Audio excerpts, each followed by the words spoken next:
A cruz, um símbolo que remonta à Idade do Bronze, à pré-história, 2000 anos antes da chegada de Cristo.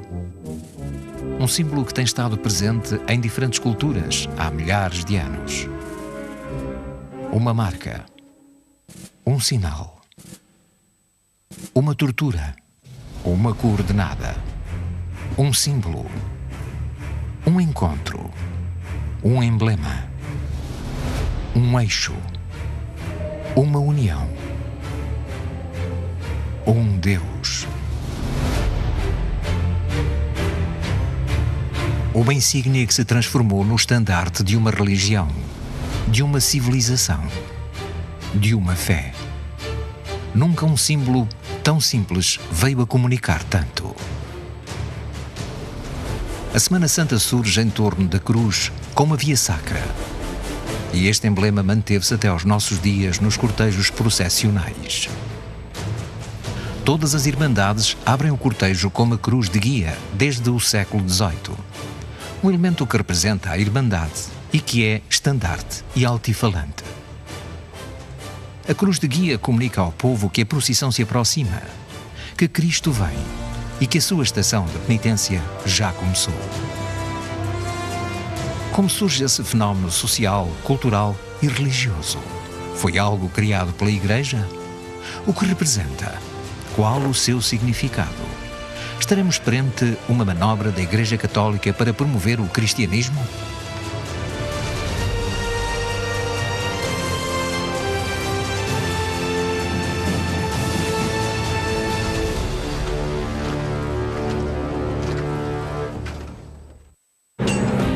Uma celebração milenar baseada no acontecimento que mudou a história do homem e perdura até aos nossos dias. A principal festividade da religião mais difundida da humanidade. Uma semana de paixão, de fé, de dor. A sua origem, a sua história, o seu propósito, as suas repercussões.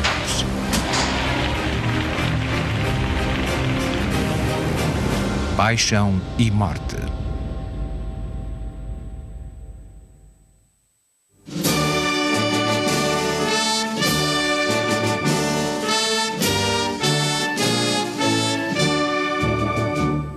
Yo creo que la Semana Santa, lo he defendido en varias ocasiones, es una coctelera muy particular.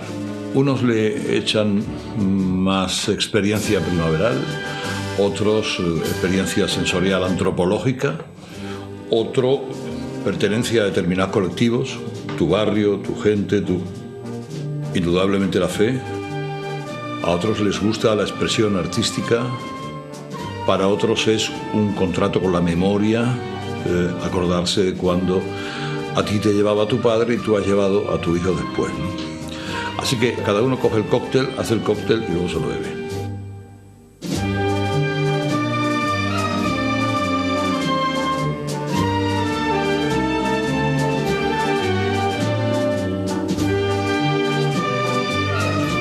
En muchos lugares, hoy todavía, la Semana Santa sigue siendo un hecho social total. Es decir, un fenómeno que tiene una multiplicidad de dimensiones, tiene una dimensión religiosa, sin duda, pero tiene otra dimensión social y otra dimensión económica, otra dimensión política, otra dimensión muy importante identitaria, y involucra de una manera u otra prácticamente a todos los sectores de la población. No es indiferente para casi nadie.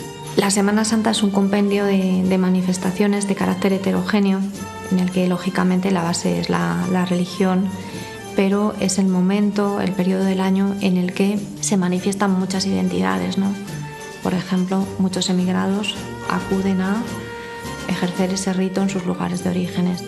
Es un momento en el que se recuerda a los difuntos, por ejemplo, y esto es algo muy importante en general para el hombre, lo ha sido siempre y probablemente lo siga siendo en un futuro.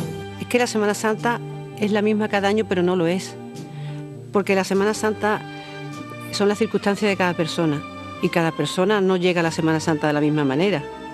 En ese año te han pasado cosas, tus emociones son distintas, a lo mejor ese año te falta alguien y seguro que tú en una esquina te emocionas de una manera distinta.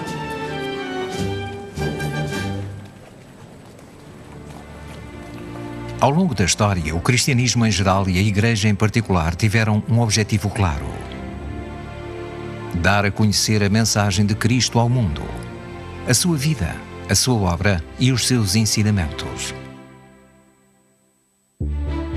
En la Semana Santa se da a partir de las imágenes, que son su centro. La imagen sagrada es el centro absoluto al que todo se orienta o debe orientarse.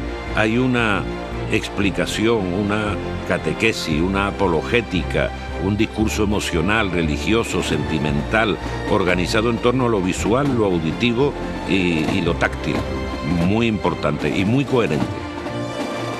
A determinadas personas que por sí mismas seguramente no estarían muy implicadas en una relación directa con su parroquia, la Semana Santa les hace conocer pasajes del Antiguo, del Nuevo Testamento, les hace tener una idea un tanto espacial de la relación de Dios con el hombre.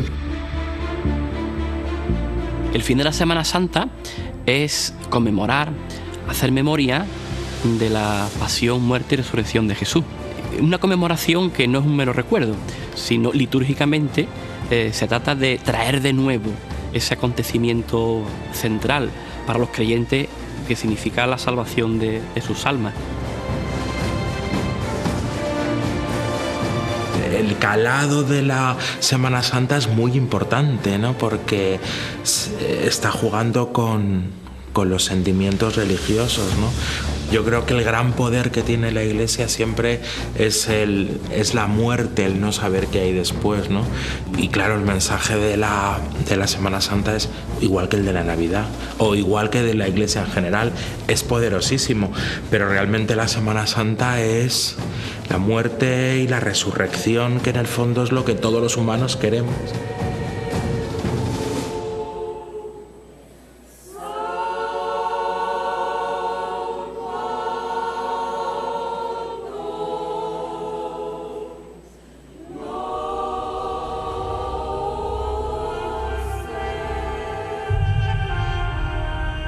A Páscoa da Ressurreição celebra-se praticamente desde o início do cristianismo para comemorar os últimos dias de Jesus Cristo na Terra e transmitir a sua mensagem. Será que os passos da Semana Santa recriam acontecimentos verídicos? Sí, la Semana Santa, tanto desde el punto de vista litúrgico, igualmente las procesiones que se hagan, sí, lo que tratan es de narrar la pasión de Jesús. Esos acontecimientos además son narrados en los evangelios. No se trata de un discurso meramente teórico o un discurso hecho a base de aseveraciones, sino que es una historia. La Semana Santa está hecha por secuencias y cada cofradía es una secuencia. Tiene su propio olor, tiene su propio sonido, tiene su propio tacto, tiene sus propias imágenes. A ver, es un gran performance. Porque claro, estás utilizando la luz, estás utilizando el sonido, estás utilizando las imágenes, estás utilizando la fe. Yo creo que la Semana Santa es un gran anuncio, o sea, es un pedazo de spot maravilloso, pero también es una ópera.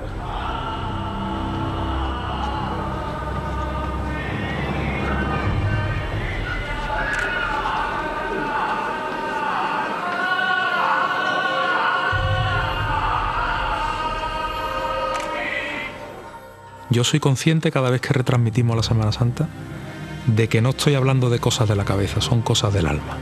Soy muy consciente que en cada palabra viaja una lágrima, un recuerdo, una llaga, una herida. Hay que tener mucho tacto, mucho cuidado cuando se habla de cosas del corazón. Yo siempre digo que la Iglesia es la primera multinacional de la comunicación que ha existido. La base de la Iglesia Católica, creas o no, es una estrategia de comunicación muy grande, pero se ha hecho siempre. Para hacer comunicación realmente tienes que tener una estrategia. No vale nada la creatividad, ni gastar dinero, ni movilizar nada si detrás no tienes una estrategia, pero también creo que una estrategia sirve para todo, ¿no? Uma mensagem, uma grande história e a melhor forma de a comunicar. Como surgiu esta forma de celebrar a Semana Santa? Terá partido da Igreja ou do povo? Quando e por que terá surgido?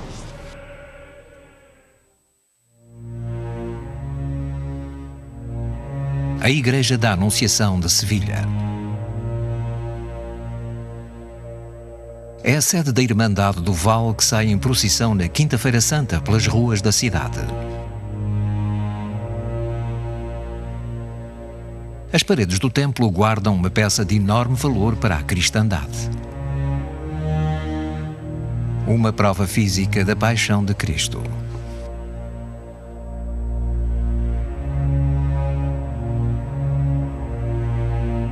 É o Santo Espinho, um dos espinhos da coroa com que Jesus de Nazaré foi torturado.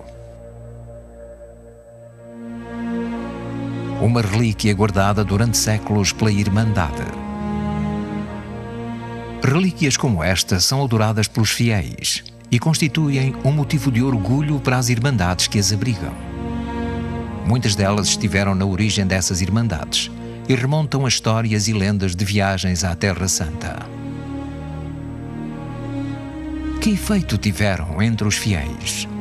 Un acercamiento justamente al santo, al líder, a la persona que ha estado cerca del líder religioso. Bueno, en realidad sí, era lo más importante, porque incluso en la arquitectura se hacían los ábsides de las iglesias con una girola para ver las reliquias. Realmente yo creo que eso es el contacto más grande entre la santidad y las personas, ¿no? La reliquia da esperanza, porque hace justamente la religión como más cercana.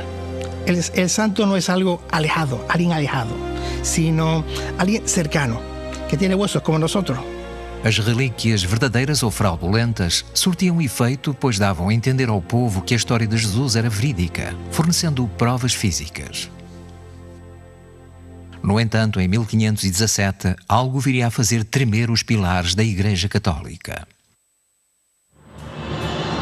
Na Alemanha, o monge Martinho Lutero pregou na porta da igreja de Wittenberg as 95 teses com que atacava a Igreja Católica. Foi o início da Reforma Protestante e um momento crítico para o cristianismo. Y es que marcó un antes y un después porque se dividía la cristiandad. Ya estaba dividida desde el medievo con los ortodoxos y los católicos, pero es que dentro del catolicismo surgía esa escisión porque mientras que Lutero defendía la fe y la lectura de la Biblia, sin embargo, en el mundo católico nos centrábamos más en esa manifestación artística a través de las procesiones, a través de las imágenes. Los protestantes eran iconoclastas y eso va a hacer que en el mundo protestante se aprenda a leer y a escribir mucho más que en el católico.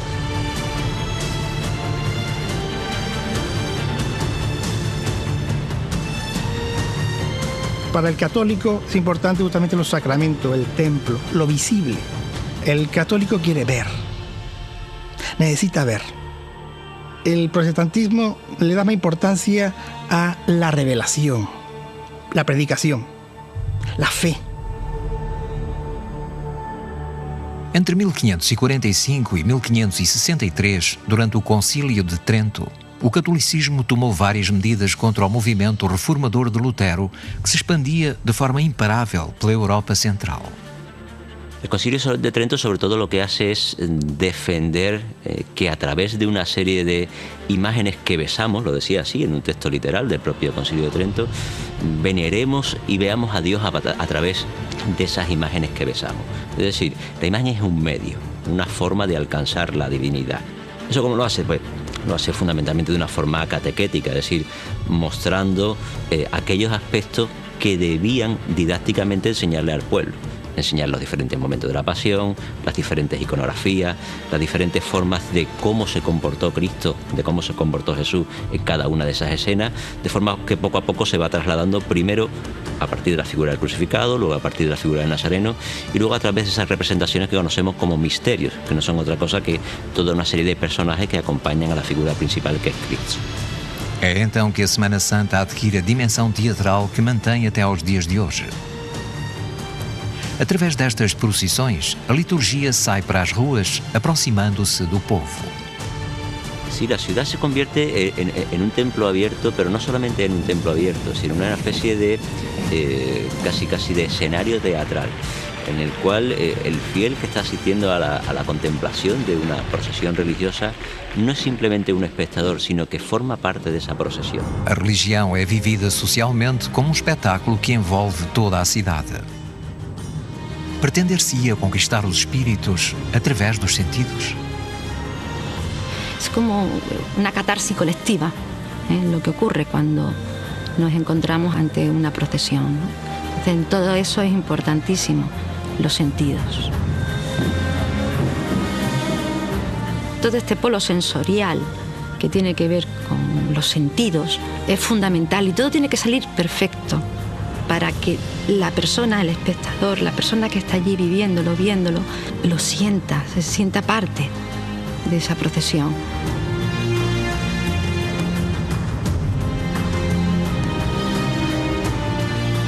As imagens itinerantes, a música, os andores, as tapeçarias, o vestuário, o cheiro a incenso, as flores, tudo se une ao fervor religioso, criando um espetáculo único carregado de emoção que contagia todos os presentes.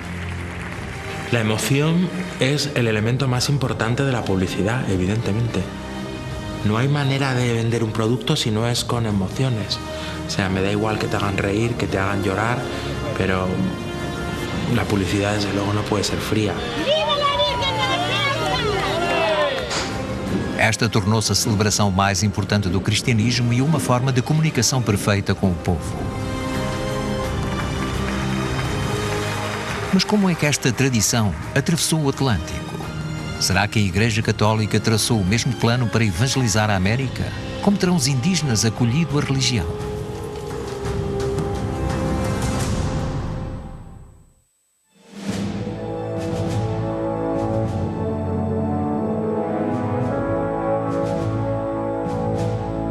A Virgem da Guadalupe da Irmandade das Águas sai em procissão na Segunda-feira Santa pelas ruas de Sevilha.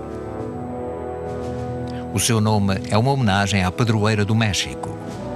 Por isso, ano após ano, alguns nazarenos da Irmandade distribuem doces em forma de sombrero mexicano. No andor da Virgem podemos ver a imagem de Guadalupe no México e num dos detalhes do pálio, as rosas de Tepeyac, segundo a lenda, o local onde decorreu a sua aparição milagrosa em 1531.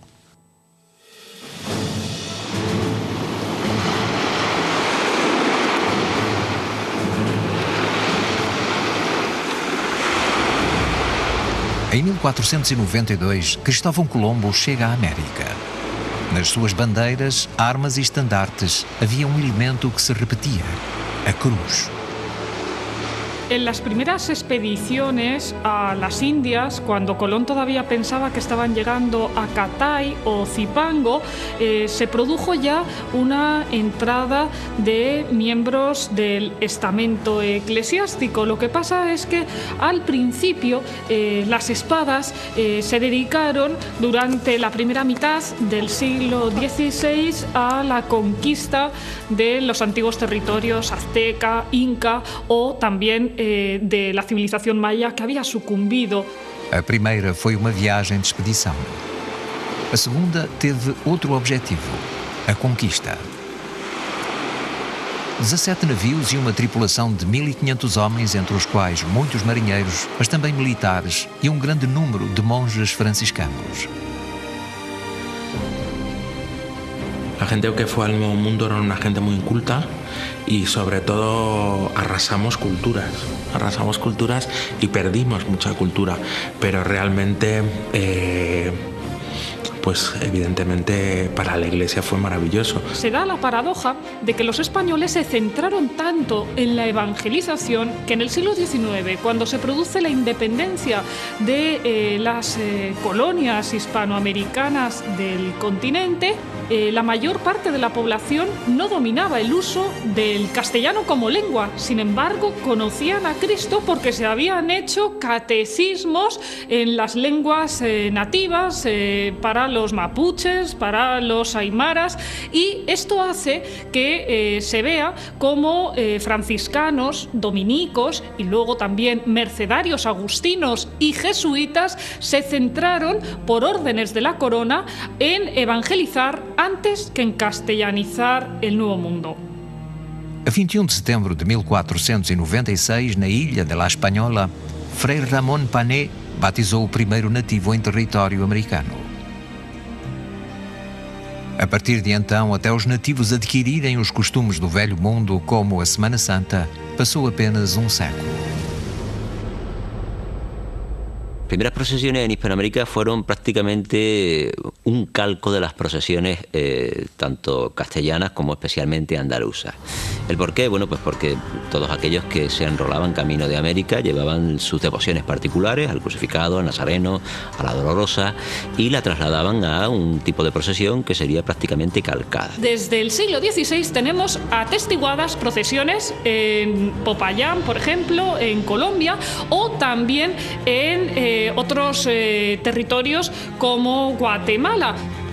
No entanto, as religiões pré-colombianas estavam bem enraizadas e foi preciso recorrer a uma nova estratégia. Como o fizeram? Ter-se-á pretendido que identificassem Jesus Cristo com um Deus pré-colombiano? En la mayoría de los casos, cuando no fue ejercida una violencia amplia, que también ocurrió frecuentemente, la técnica era aprovechar las propias creencias autóctonas para conectar las nuevas creencias, la nueva religión para los autóctonos, el cristianismo, conectarlo con ideas que existían previamente en sus propias religiones. Esto ha sido algo que siempre ha hecho la Iglesia Católica.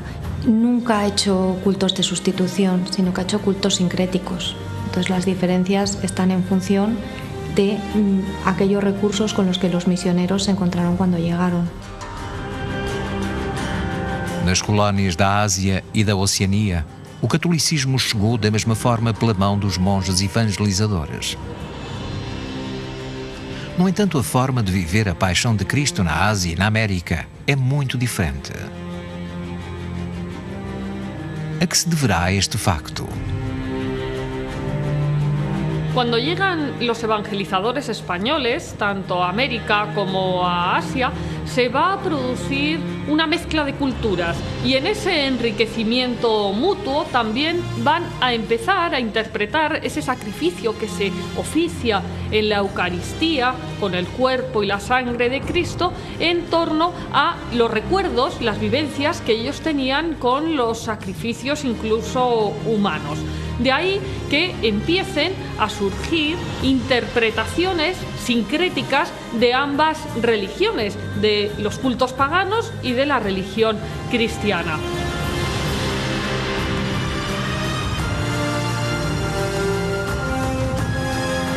As figuras de Jesus Cristo e da Virgem terão sido importantes para a evangelização?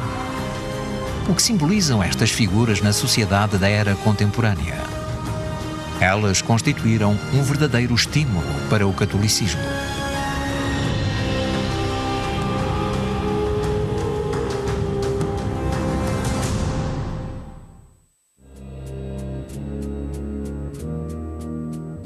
Este é o Jesus do grande poder. É uma das figuras mais emblemáticas da Semana Santa de Sevilha e das que suscitam mais devoção entre os fiéis.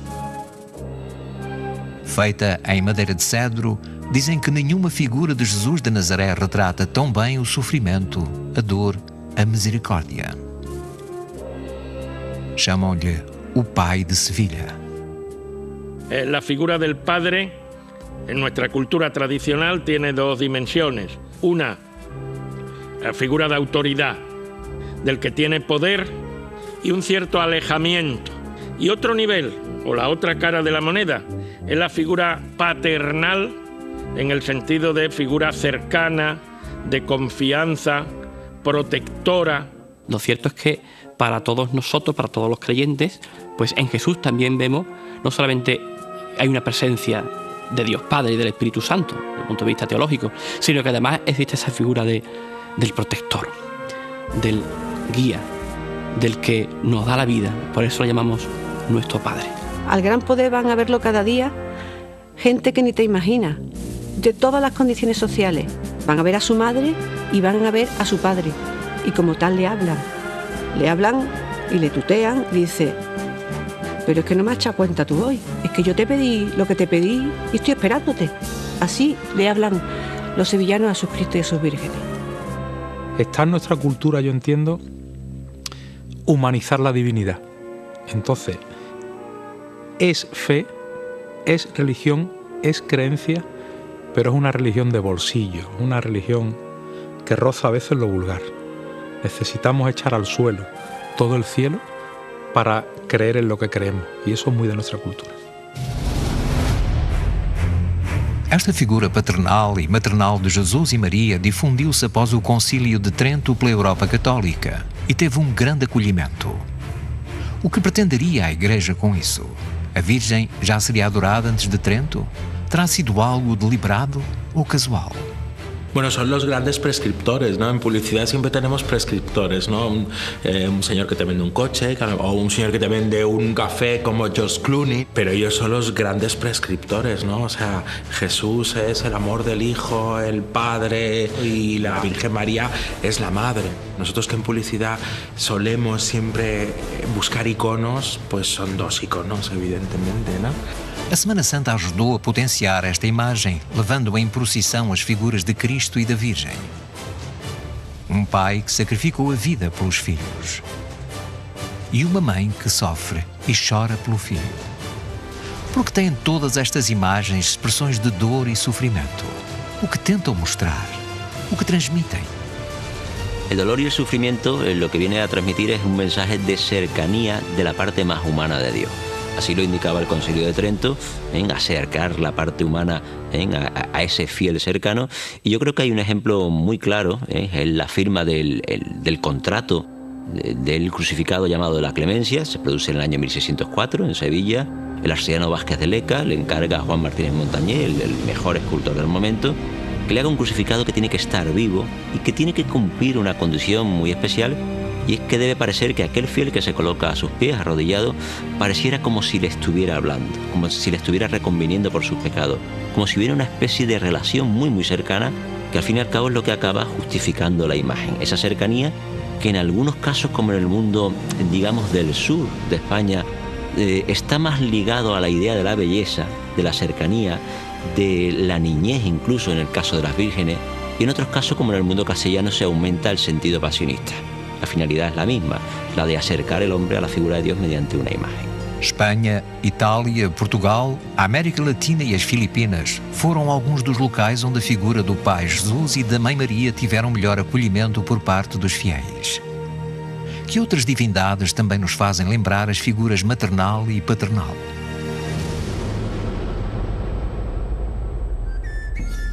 Gaia viene de la diosa Gea, ¿no? Del panteón grecolatino, que es así como la diosa madre.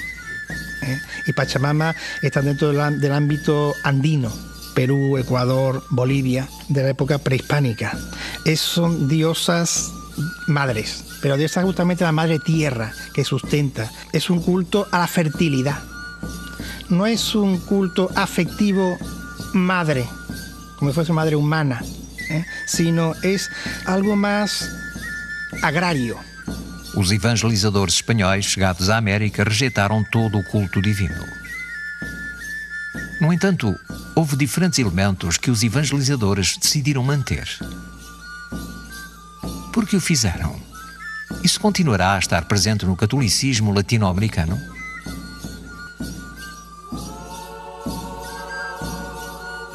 Sobre todo en el de la Madre, la Virgen María, ¿no? Porque aparece en mucha iconografía antigua la diosa con el niño chico, el Dios hijo, el Dios niño. Entonces, como ya justamente los cristianos notan esa iconografía, ya se aprovecha. No hay que olvidar nunca que lo que las creencias en el ámbito de lo sobrenatural suelen proyectar, no mecánicamente, sin duda, pero están muy en relación con las creencias y la realidad de la sociedad que crea esas creencias. Tudo isso ajudou o cristianismo a tornar-se a crença religiosa oficial das colónias espanholas. Tanto assim que hoje em dia o cristianismo é a religião mais seguida no mundo, em parte graças aos fiéis latino-americanos.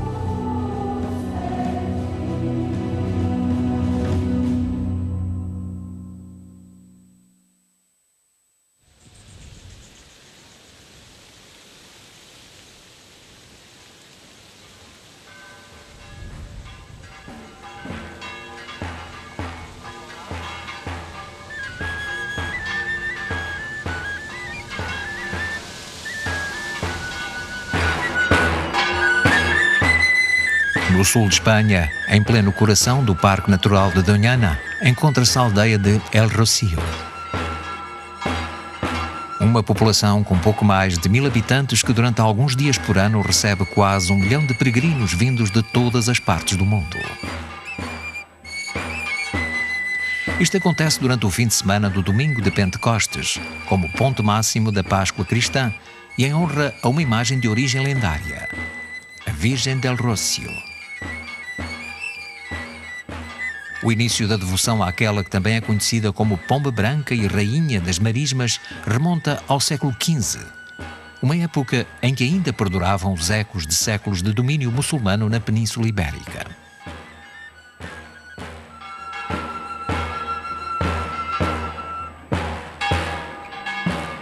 Es un momento impresionante porque se repite en toda la geografía española, incluso en Europa. Podemos decir la misma historia, ¿no? El pastorcito, un árbol o una piedra grande en la cual se aparece la Virgen. Existe un boom que parece como si la divinidad pues quisiera hacer una ofensiva mariana. Bueno, yo creo que lo de las apariciones marianas, eso sí que es una pedazo de estrategia de comunicación y un pedazo de spot y un pedazo de evento y un pedazo de performance. Yo me imagino de verdad lo de Fátima, si hubiera pasado ahora, cómo lo hubieran petado en Instagram. De verdad, hubiera sido maravilloso. Entre os séculos XIV e XVI, as aparições marianas sucederam-se nos pontos mais recônditos da península. É aí que tem origem um grande número de padroeiras, mães protetoras de diferentes cidades, como a Nossa Senhora da Cabeça, aparecida em Andújar, a Virgem da Consolação de Utrera ou a Virgem Bela, que apareceu no Rio Pedras. Desde el año 711, con la caída del reino visigodo del último rey Don Rodrigo y la llegada de los musulmanes, España, aunque no existía como tal, va a quedar dividida por una línea que marca las posesiones de Al-Ándalus y, por otro lado, esa tímida articulación de los reinos cristianos desde Asturias hasta dejar Al-Ándalus reducido al reino nazarí de Granada. Por supuesto que hubo mezclas, mestizajes genéticos y culturales y fue necesaria una reconquista espiritual. En ello cooperaron mucho las visiones sobrenaturales que se popularizaron durante esos 8 siglos de batallas.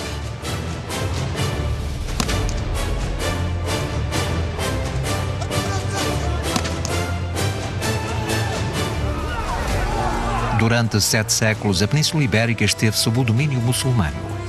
A sua fé, o Islão, era a religião oficial do Califado. Após a rendição de Granada, os reis católicos, em aliança com o Vaticano, começaram a defender e expandir a fé católica por todo o reino.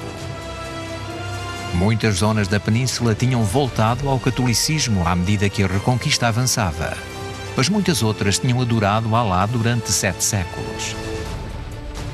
Será que a Semana Santa teve alguma influência na conversão religiosa?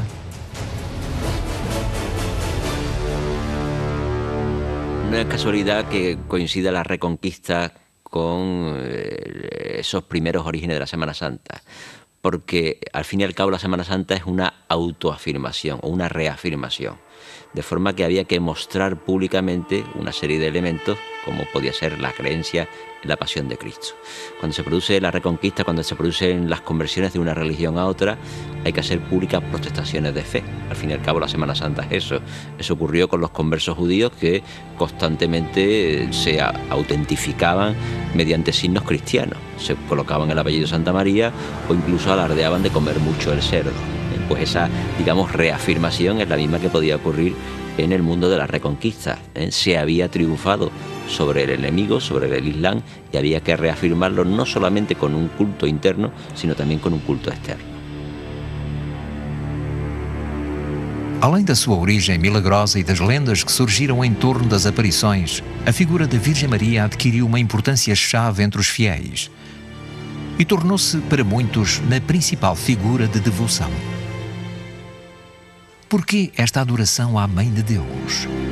¿Cuál la origen de este culto mariano? Esto es una especificidad cultural que no es explicable si no entendemos la cultura andaluza y otras culturas en las cuales la figura de la mujer, madre, tradicionalmente virgen, etcétera, etcétera, es una figura central que tiene que estar presente. Y por tanto eso se proyecta también al nivel sobrenatural, de manera que en casi todas las Semanas Santas de Andalucía, básicamente, y también de otros lugares, pues la figura femenina está al mismo nivel e incluso en ciertos casos muy por encima, en cuanto a la devoción popular, etcétera, que la propia figura del Cristo. Fosse qual fosse a origem destas imagens, a mensagem chegou ao povo e a Virgem tornou-se para muitos na mãe a quem rogar e adorar. A Semana Santa terá sido uma celebração para conquistar um povo sem fé?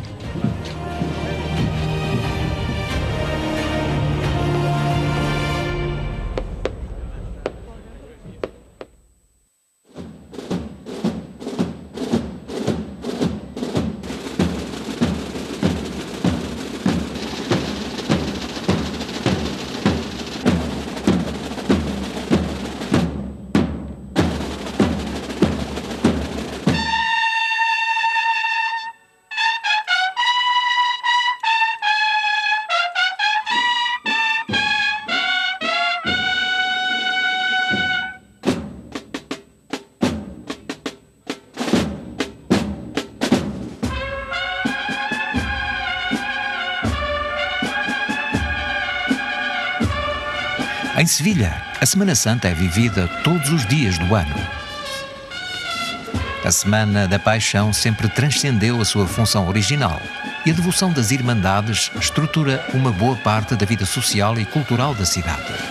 A Semana Santa de Sevilha tem um impacto económico de cerca de 280 milhões de euros para a cidade, colocando-a em primeiro plano em todos os noticiários do mundo. La manera en que los sevillanos vivimos la pasión, muerte y resurrección del Señor, esa religiosidad popular que vivimos con tanta pasión y con tanta autenticidad, eso contagia al que está a tu lado. El que está a tu lado dice, pero ¿por qué está llorando, no? Y si eso lo envuelve con la luz de Sevilla, con el olor a azahar, con la música, con el incienso, eso atrae a la gente. Y además repiten, y además es un ingreso económico para la ciudad muy, muy importante. Las Semanas Santas de muchos lugares atraen a muchas personas que la fotografían, la filman, la expanden, la enseñan. La Semana Santa puede morir de éxito, ¿no? Y a veces puede irse de las manos y puede desvirtuarse demasiado si solamente se quiere conformar como un espectáculo, pero indudablemente es una forma de invitar a los demás a conocer una expresión de fe y de humanidad extraordinaria.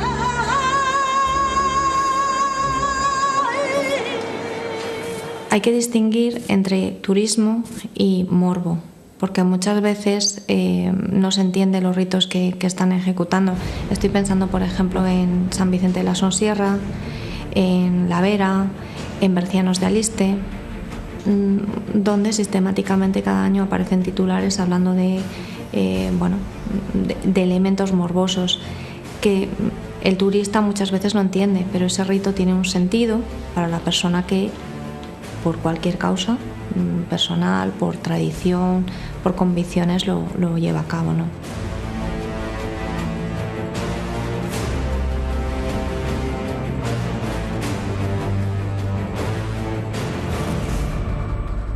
Com a celebração da Semana Santa, criou-se outro fenómeno que assume uma grande importância quando se trata de comunicar uma ideia. Aparte de la cuestión devocional que está ahí, es importantísima, también hay protagonistas y se participa en la Semana Santa por muchísimos otros motivos que no tienen que ver exclusivamente con lo religioso.